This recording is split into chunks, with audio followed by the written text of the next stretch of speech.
Tonight I'd like to continue with the seventh talk in the series on the Satipatthana Sutta, based on the book by the Venerable Analayo called the Satipatthana Sutta, the direct path to realization.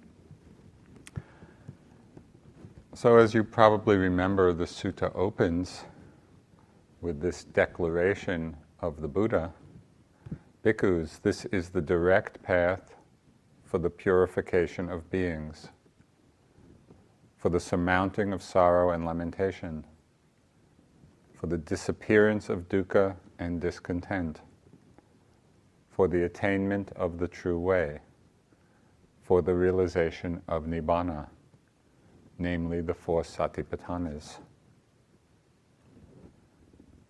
What are the four? Here, monks, in regard to the body, a monk or a bhikkhu abides contemplating the body, ardent, clearly knowing, and mindful, free from desires and discontent in regard to the world.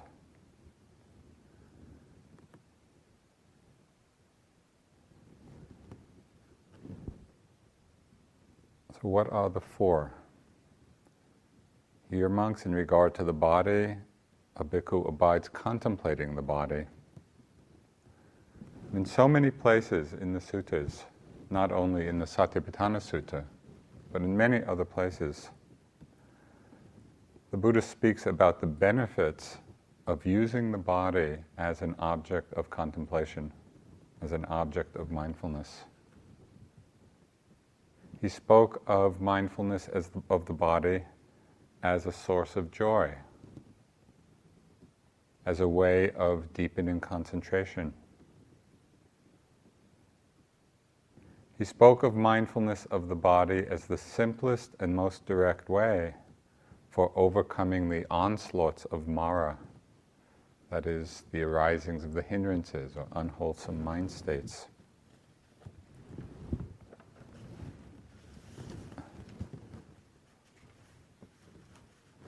Bhikkhus, when anyone has not developed and cultivated mindfulness of the body, Mara finds an opportunity and a support in him or her.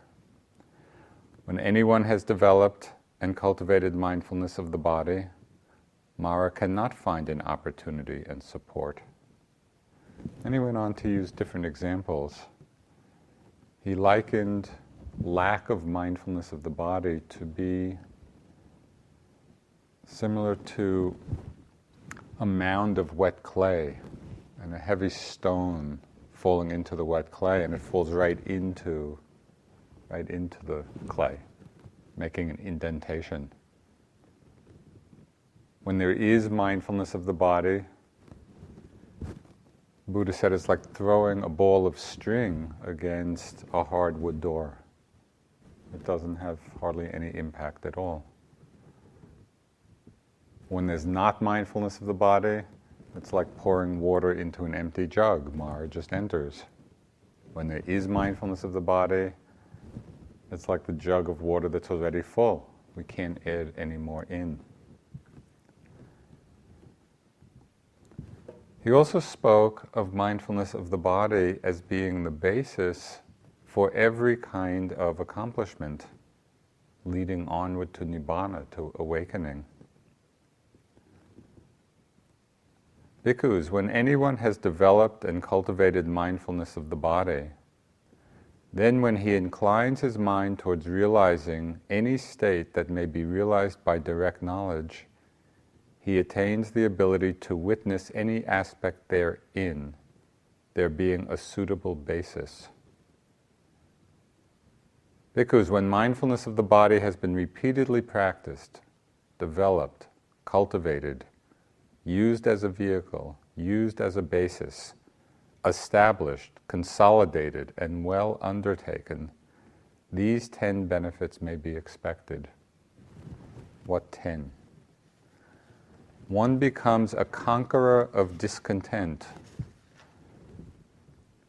One becomes a conqueror of fear and dread. One bears heat and cold, hunger and thirst, and contact with gadflies, mosquitoes, wind, the sun, and creeping things.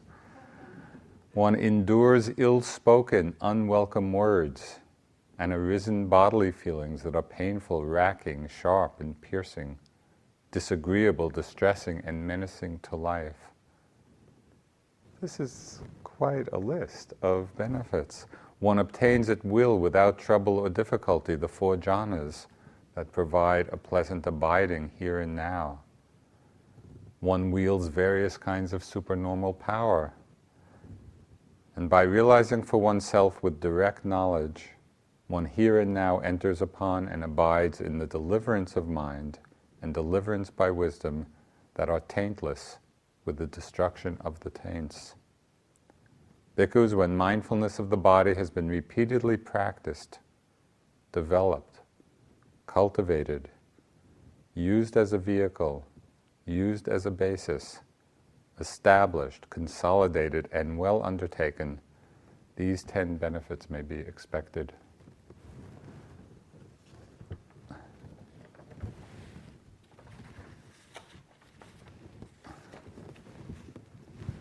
Sometimes, I think in the midst of our practice, it seems like we're doing such an ordinary thing, just paying attention to the body in the various ways we do.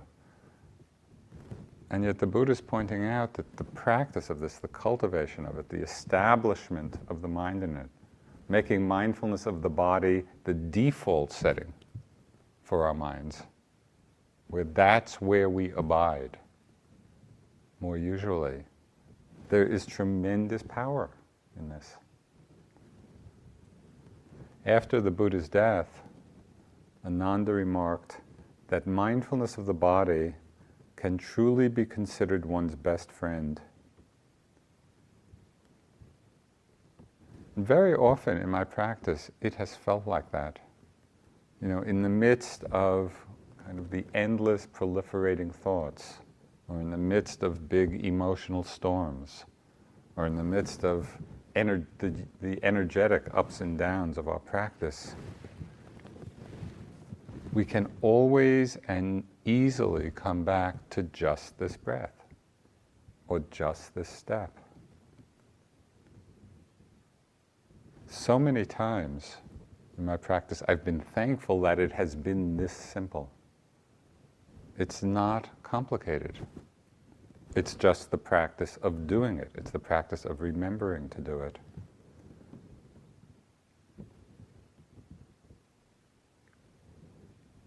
It's just coming back to the simplest aspect of what's already here. It's not something we need to go looking for, not something we need to go searching for. So the Buddha didn't just end in the sutta with his recommendation, mindfulness of the body, and his extolling the benefits. He further clarifies the practice by asking a question which is a prelude in the sutta to his answering it. He said, "And how, bhikkhus, does one, in regard to the body, abide contemplating the body?" So he's setting up the foundation for the whole description of the practice. How do we actually do this?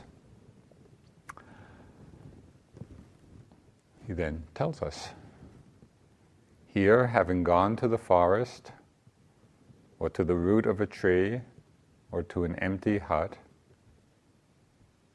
he sits down, having folded his legs crosswise, setting his body erect, and established mindfulness in front of him. Mindful he breathes in, mindful he breathes out." So in just these few lines in the sutta, the Buddha is giving us a fair amount of guidance about how to practice. First, he's saying where we should practice. Go to the forest, to the roots of a tree, to an empty hut. And all of these suggest the importance and the appropriate degree of seclusion. When I first went to India looking for a teacher and ending up in Bodh Gaya in meeting Munindraji and starting my practice, I was staying at the Burmese Vihara in Bodh Gaya, which was a place built for Buddhist pilgrims from Burma, but at that time Burma was closed. People couldn't travel in or out. And so it became the place of choice for Western Dharma farers. And at that time there were very few. There were only like 4 or 5 Westerners in Bodh Gaya at that time. So I went and I connected with Munindraji and started the practice. Well, the Burmese Vihara, in terms of appropriateness of seclusion, was completely inappropriate. It was right next to a busy road. It was right outside the village. It was directly across the road from a public water tap where the village women would gather during the day, and be bathing and pounding clothes. And so even still, even with all this noise, I was so grateful to have a place to practice. But it took what seemed like an immeasurably long time for the mind to actually get concentrated, to settle down, because it was not the most suitable place. Here at the Forest Refuge, it's like everything the Buddha is suggesting in terms of suitability of seclusion. And this place is eminently suitable. And I think you and almost everybody who's been here feels it immediately as you walk in, just the immediate settling, the quiet. So this is a direct teaching of the Buddha. This is an appropriate place to practice. So just in reflecting on that, I think it is worth appreciating the blessing of it, because it's rare in the world. Next, the Buddha talks about the sitting posture. We come to a secluded place. I mean, this is a little more than an empty hut, but it's basically an empty hut. So then, having folded his legs, sets his body erect. So this is talking to the question of posture.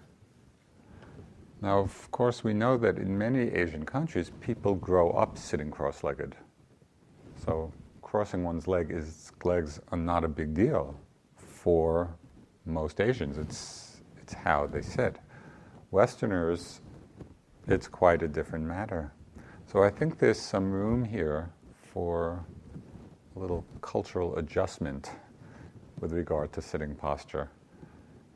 And as we know, sitting on a bench, sitting in a chair, all of this seems totally appropriate.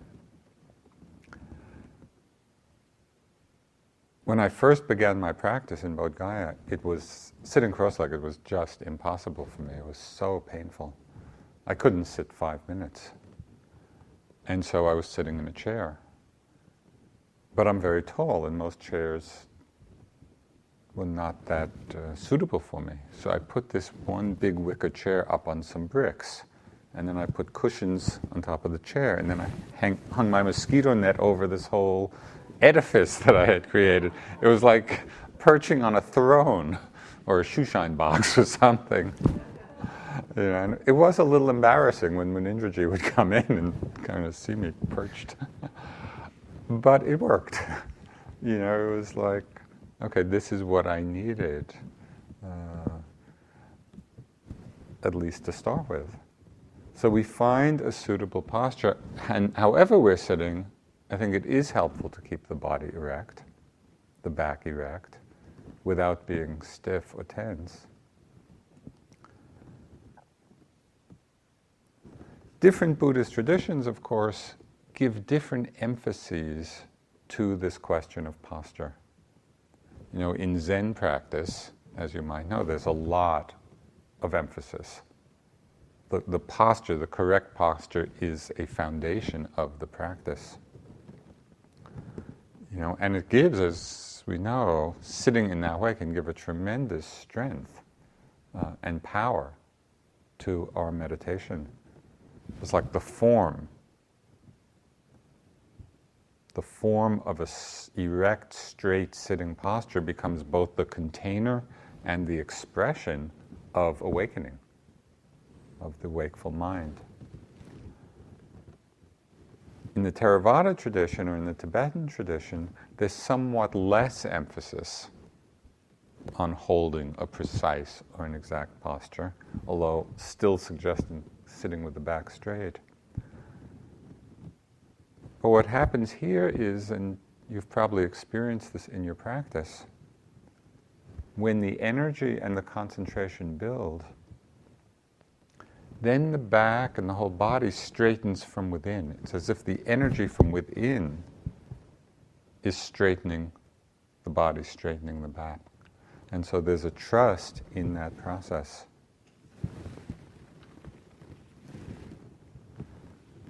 For our own practice, how do we follow these Buddha's guidance? I think it's helpful to find the balance between these two approaches. When we're sleepy, when we're distracted, when the mind feels enervated or in a weakened state, then sitting Zen-like could be very helpful. Where we really sit up straight, we take a very exact posture. That becomes our object of attention, and it really raises energy. You know, there's a kind of meditative understanding that effort creates energy.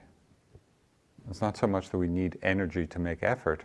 The very making of the effort is what builds the energy in the system.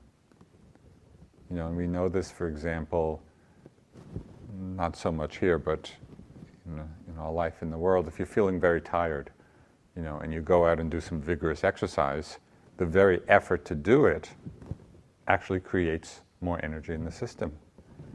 Well, here we're using that principle in a more refined way. Effort creates energy. The effort to sit straight actually makes us more wakeful. But if it feels like there's too much striving, over-efforting, then it might be helpful to actually relax the posture a bit and allowing the energy to flow from within. And I had a very striking example of this in my practice in Burma. It was at the Mahasi Yekta, the monastery in Rangoon. I'd been there a couple of months, and my practice had gotten to a place where it just felt stuck. I was going over the same ground again and again and again. Each day Sayadaw Pandita was kind of waiting for me to come in and report something different.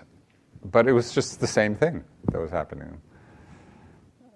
At one point, I think, by way of encouragement, he gave me this example. He said, it's like, it's not a very Buddhist example, but it's what he said. It's like a hunter going out into the forest, you know, looking to catch an animal.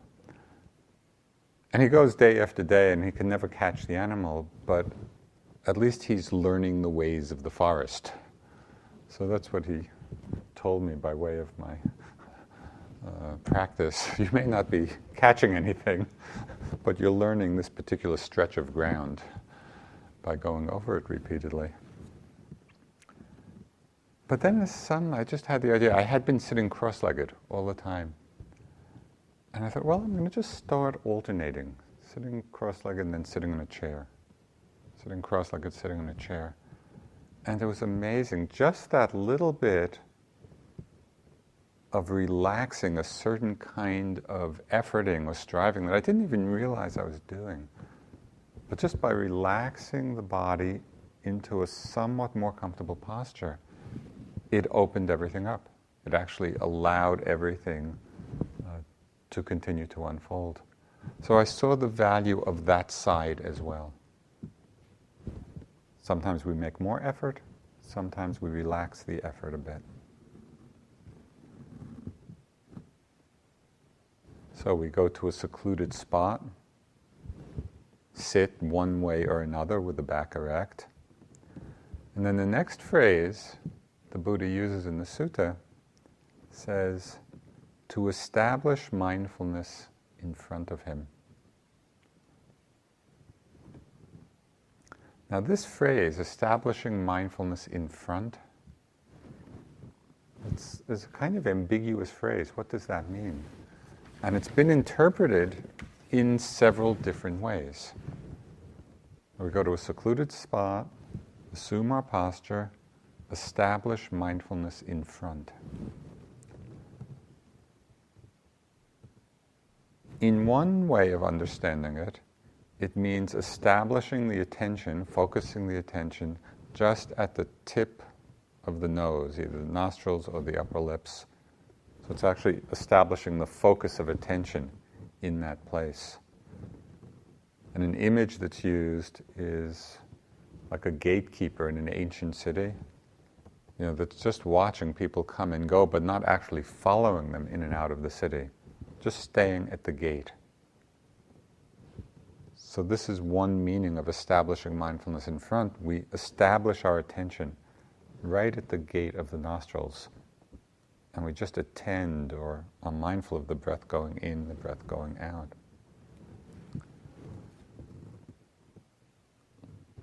Different teachers also suggest different ways for establishing this mindfulness in front, different places to focus the attention. And two of the great Thai forest masters, Ajahn Mahabua and Ajahn Dhammadharo, they instruct their students to begin with their attention at the tip of the nostrils, but then as things develop, to actually focus on the chest or the solar plexus as the place of attention. So that's their way of establishing mindfulness in front. And of course, in the Mahasi tradition, a lot of emphasis is given to the rise and fall of the abdomen. So we hear all these different interpretations or instructions. I've always appreciated a lot the pragmatism of Munindraji, he was very well practiced. After he had practiced with Mahasi Sayadaw, he went and studied over 50 different ways of doing Vipassana. And he did this very thorough study of all the texts, the Abhidhamma. So he had a very broad understanding. And I appreciated that from the very beginning, because he was not very dogmatic about how it has to be this way, it has to be that way, because he saw various approaches. So his way of understanding this was pay attention, establish mindfulness in front at that place where it's most distinct, where we feel it most easily, most clearly. So whether it's the nose, whether it's the chest, whether it's the abdomen, wherever we feel it most clearly, that's where we place our attention.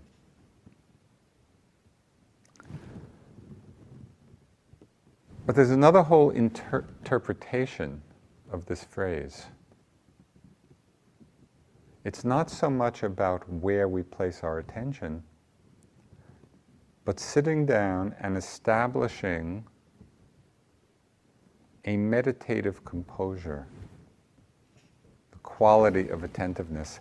It's setting up from the beginning a certain presence of mind, and surrounding oneself with a kind of watchfulness of mind. And this very same section of the sutta in the Chinese version, it kind of translates somewhat different. It says, with thoughts well controlled, not going astray. So that's another meaning of sitting down, establishing mindfulness in front. The Buddha is emphasizing here the importance, after we've established our posture, of making the conscious intention to be mindful.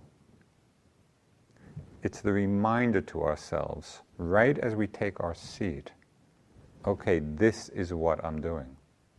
This is my purpose. It's that moment's reaffirmation of what we're doing here, rather than simply settling into our posture and then, in a more lackadaisical way, drifting into thought, drifting into reverie. The Buddha is saying, sit down, body erect, establish mindfulness in front. Remember the purpose of the sitting.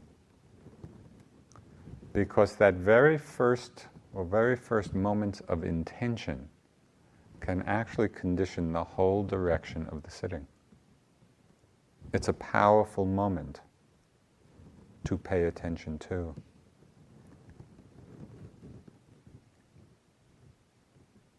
In one other sutta, the same phrase is used to describe the Buddha's own way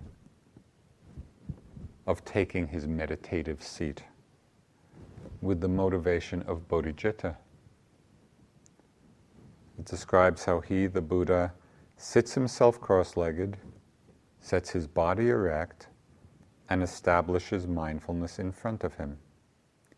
He does not occupy his mind with self-affliction, or the affliction of others, or the affliction of both. He sits with his mind set on his own welfare, on the welfare of others, and on the welfare of both, even on the welfare of the whole world.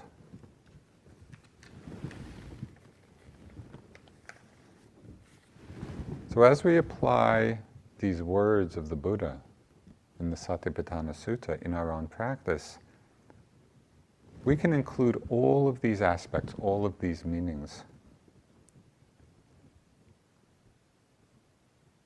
Setting mindfulness in front. It means the specific place we direct our attention.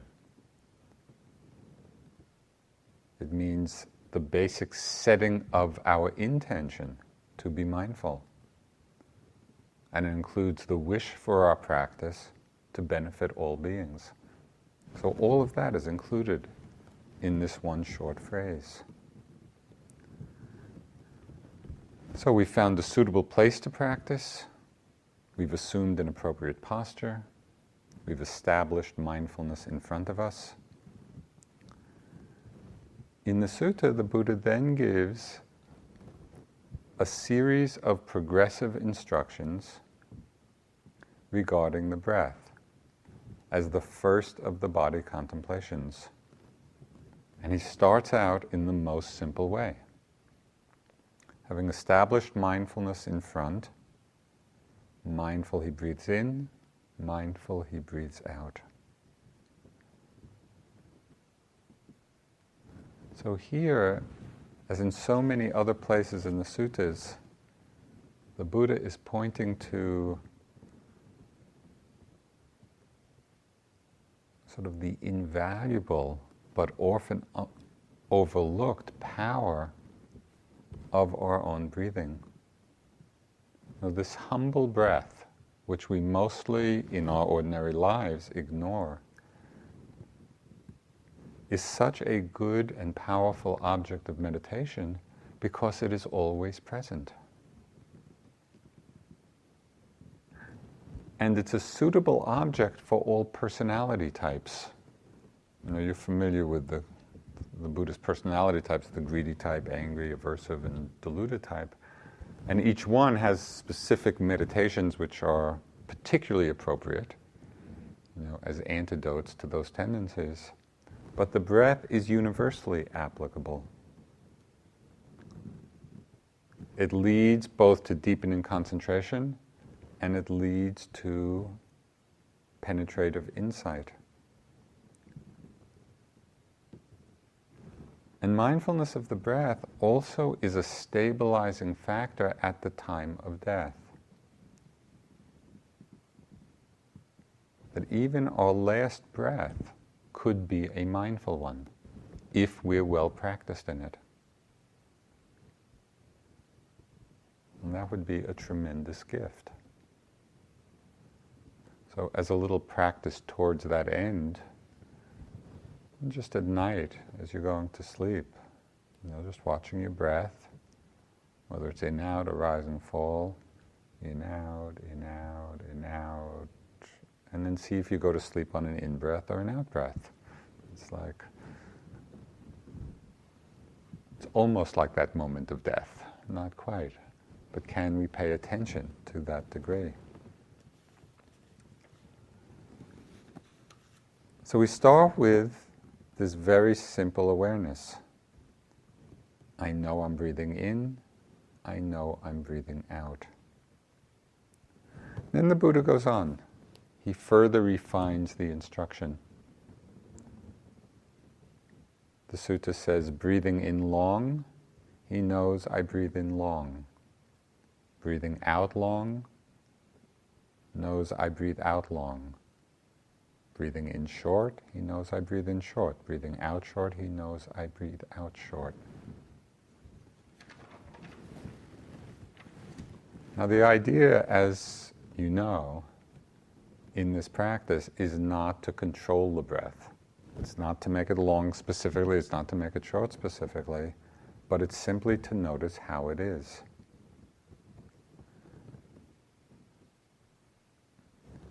As with all these instructions, different teachers have different approaches to this, even in something as simple as being mindful of the breath. So Sayadaw U Pandita has a very specific approach. He uses language like rushing toward the object, capturing the object, forcefully penetrating the object. So it's very active. It's really the mind going very forcefully to the breath. Other teachers emphasize the more receptive mode, receiving the breath as it arises.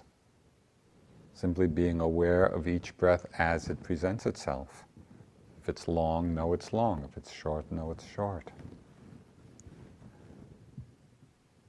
Now usually people hear these different instructions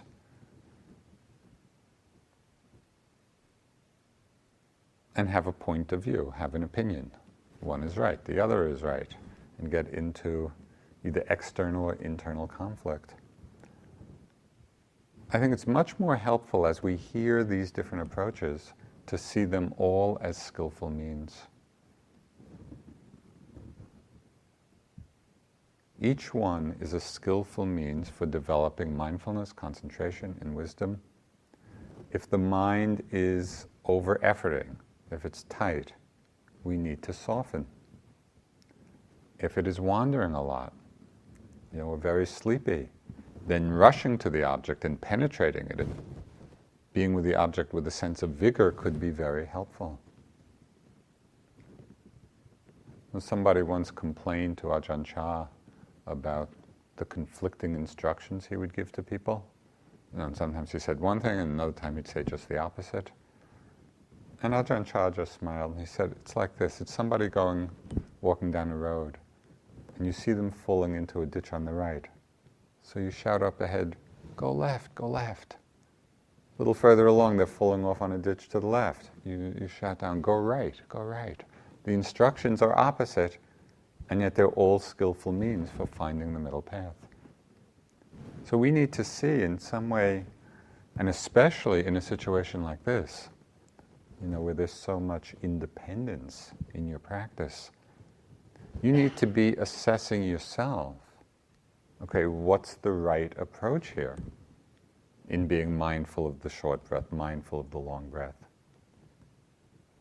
Do we need to be more receptive? Do we need to be more active? This is what we're learning.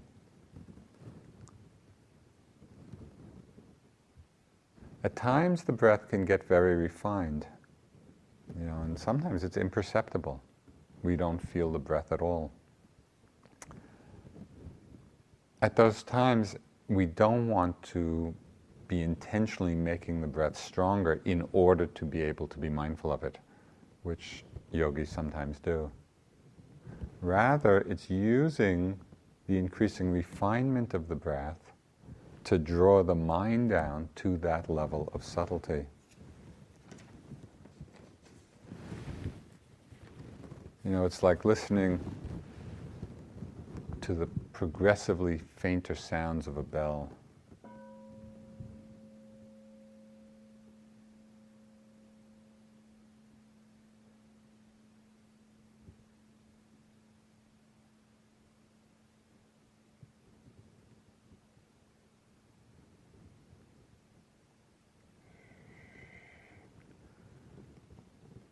mind can get so refined as it's drawn down to that level of subtlety. So the refinement of the breath, which can happen in the practice, then becomes the vehicle for the refinement of the mind.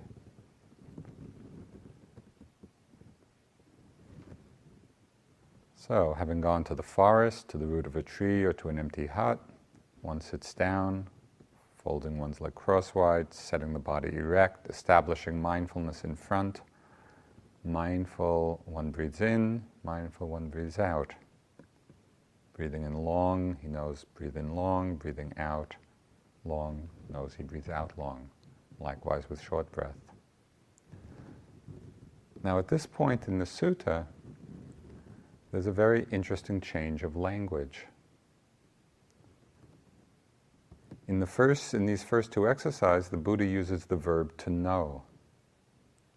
Breathing in long, we know we're breathing in long. Breathing in short, we know we're breathing in short.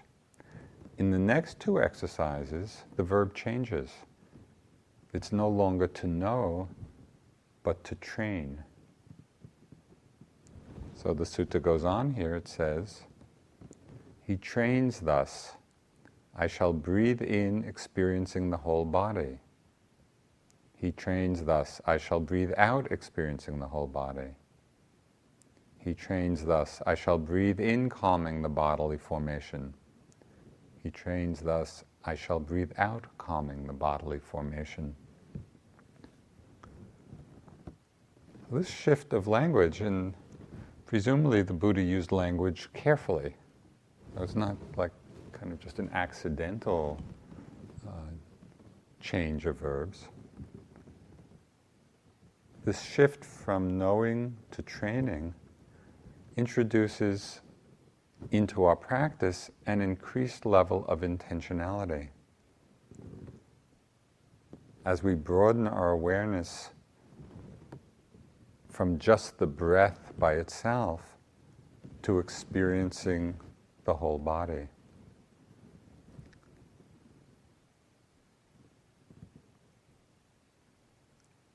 He trains thus, I shall breathe in, experiencing the whole body. I shall breathe out, experiencing the whole body. But here too, there are different interpretations of what this means. This is what's so beautiful about going through the sutta in this way, because it's like we can begin to absorb 2,500 years of interpretation, and again, instead of getting attached to view, it becomes a way of appreciating the richness of 2,500 years of people's practice, and how all of this has been applied. So there's a lot to learn, from these nuances of language. So what does it mean to say, to experience the whole body?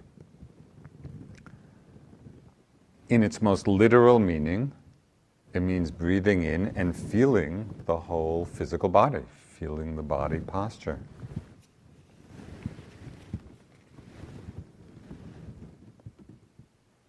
But the commentaries kind of have a different interpretation. They say that this refers to experiencing the whole breath body. That it doesn't mean the whole physical body, but just the body of the breath. Meaning that we train ourselves to experience the beginning, the middle, and the end of each breath. So here we go from simply knowing whether it's a long or short breath to feeling the breath more intimately, where we experience the entire flow of changing sensations with each in and out breath. So as before, these two different interpretations, whether it's the whole body means the whole physical body or the breath body, this is just offering us different skillful means to apply at appropriate times. If we're too controlling with the breath, if we're too interfering, if we're not relaxed with it, instead of zeroing in on it, being aware of it in the larger context of the whole body would be really helpful.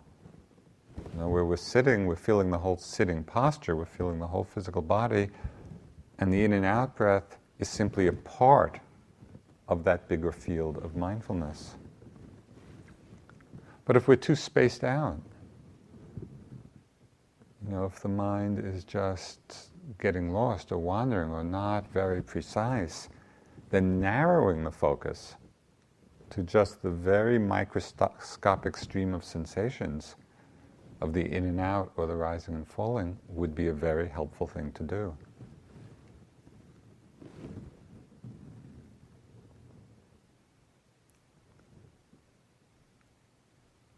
So in the last instruction in this sequence of training ourselves to breathe in, it says, breathe in, calming the bodily formation. He trains, I shall breathe out, calming the bodily formation. So we can do this in two ways as well. If we're taking the whole body to mean the physical body, calming the bodily formations means keeping the body still. Means keeping the posture steady. Means calming any inclination to move. And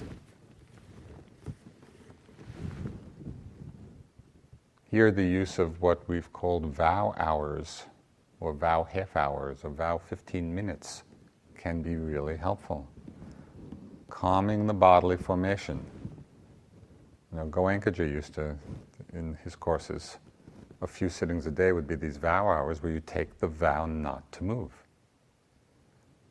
It's a very powerful exercise. Let me die. I'm going to just sit here.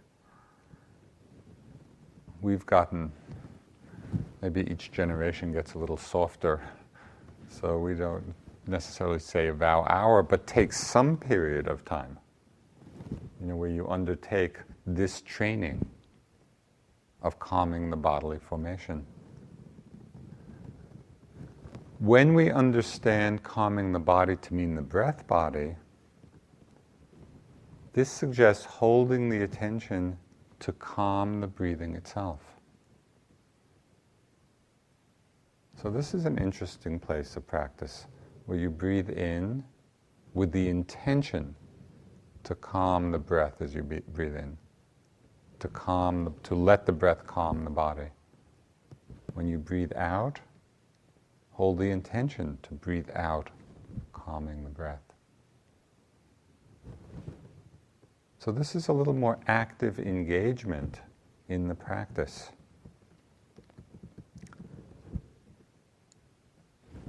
Now this particular instruction in the sutta of calming the breath, calming the body, is the basis for both samatha practice, jhana practice, and insight. In jhana practice, in samatha practice, the emphasis is on just mentally knowing the presence of the breath.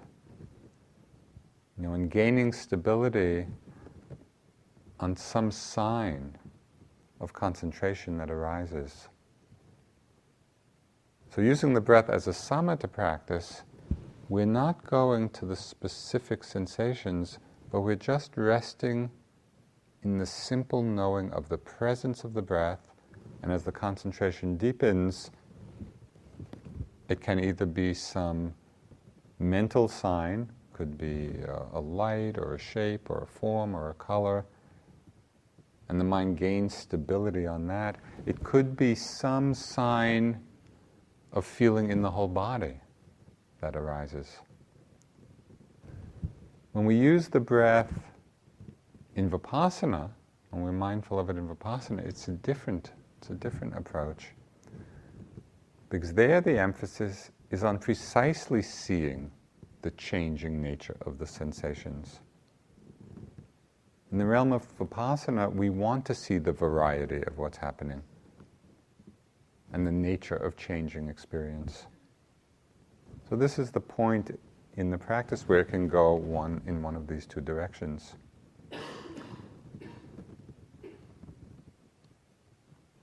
What's surprising in our lives is how often we overlook the breath. Even though each breath is actually sustaining our lives, isn't it odd that we would find the breath boring? This phenomena that moment after moment is literally keeping us alive. And so when we're feeling bored by the breath, I think it's a certain lack of gratitude, and a lack of close attention that is somehow tuning in to the power of this process.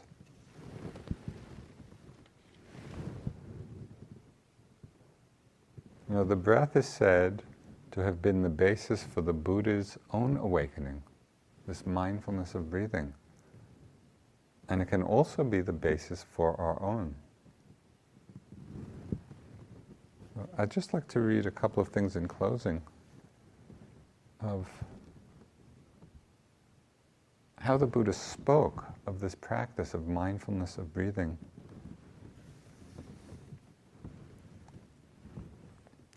If anyone, bhikkhus, speaking rightly, could say of anything, it is a noble dwelling, a divine dwelling, the Tathagata's dwelling, it is of concentration by mindfulness of breathing that one could rightly say this.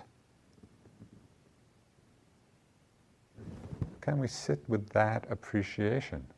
This is not an insignificant process that's happening. It is a noble dwelling, a divine dwelling, the Tathagata's dwelling. This concentration by mindfulness of breathing. And he goes on to say, bhikkhus, those bhikkhus who are trainees, who have not attained their mind's ideal, who dwell aspiring for the unsurpassed security from bondage. That's us. For them, concentration by mindfulness of breathing, when developed and cultivated, leads to the destruction of the taints. Those bhikkhus who are arhants, it's probably not us, whose taints are destroyed, who have lived the holy life, done what had to be done, laid down the burden, reached their own goal, utterly destroyed the fetters of existence, those completely liberated through final knowledge. For them, concentration by mindfulness of breathing, when developed and cultivated, leads to mindfulness and clear comprehension and to a pleasant dwelling in this very life. So it's really the Buddha's statement about the power both for those of us aspiring to liberation and for those who are already liberated. Reminding us of the power of this practice, the power of the simplicity of it.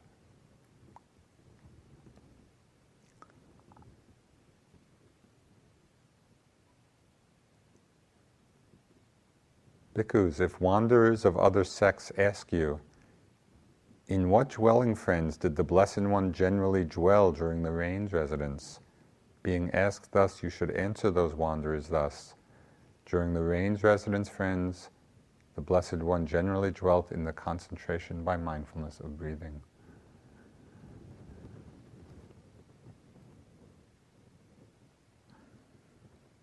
Let's sit for a few minutes, kind of remembering this part of the sutta.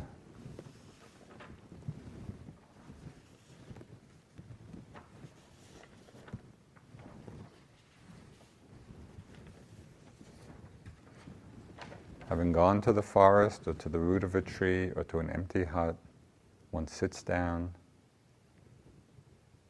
having folded one's legs crosswise or otherwise, set his body erect and establishing mindfulness in front. Mindful one breathes in, mindful one breathes out. Breathing in long, one knows I breathe in long. Breathing out long, one knows I breathe out long. Breathing in short, one knows I breathe in short. Breathing out short, One knows I breathe out short. One trains thus. I shall breathe in, experiencing the whole body. One trains thus. I shall breathe out, experiencing the whole body. One trains thus. I shall breathe in, calming the bodily formations. One trains thus. I shall breathe out, calming the bodily formations.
One of the benefits of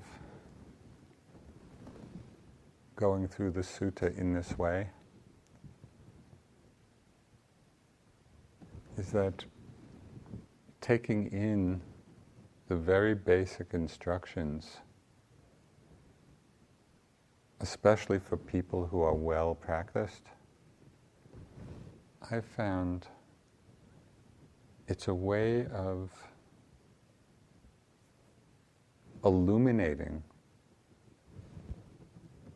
kind of old yogi habit patterns of mind. It's like, okay, let's start from the beginning. Right? And especially when we look at the Buddha's words directly and just apply them directly, it can shake loose maybe sometimes old habit patterns that we've established in our practice that we don't even know we've established. And then when U Pandita first came in 1984, of course I had been practicing a long time and teaching quite a while, and he made some comment about that in the first interview. And I said very genuinely, I want to start just from the beginning, because I wanted to begin again, freshly, in my practice. So I think that's the usefulness of hearing the sutta in this way. So I hope it's useful for you as well.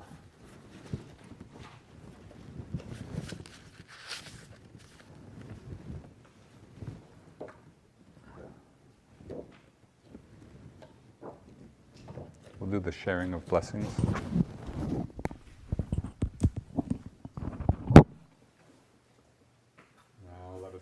The verses of sharing and aspiration through the goodness that arises from my practice. May my spiritual teachers and guides of great virtue, my mother, my father, and my relatives, the sun and the moon, and all virtuous leaders of the world. May the highest gods and evil forces, celestial beings, guardian spirits of the earth, and the Lord of death, may the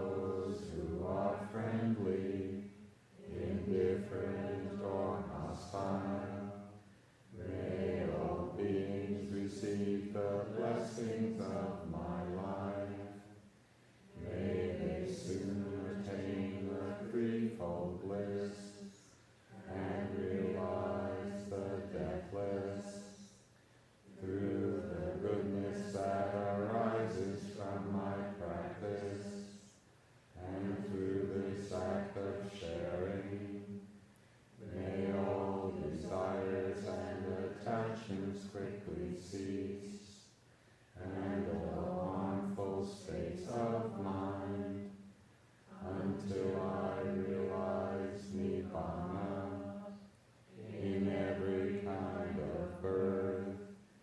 May I have an upright mind, with mindfulness and wisdom, austerity and vigor. May the forces of delusion not take hold, nor weaken my resolve. The Buddha is my excellent refuge. Unsurpassed is the protection of the Dhamma. The solitary Buddha is my noble Lord. The Sangha is my supreme support. Through the supreme power of all these, may darkness and delusion be dispelled.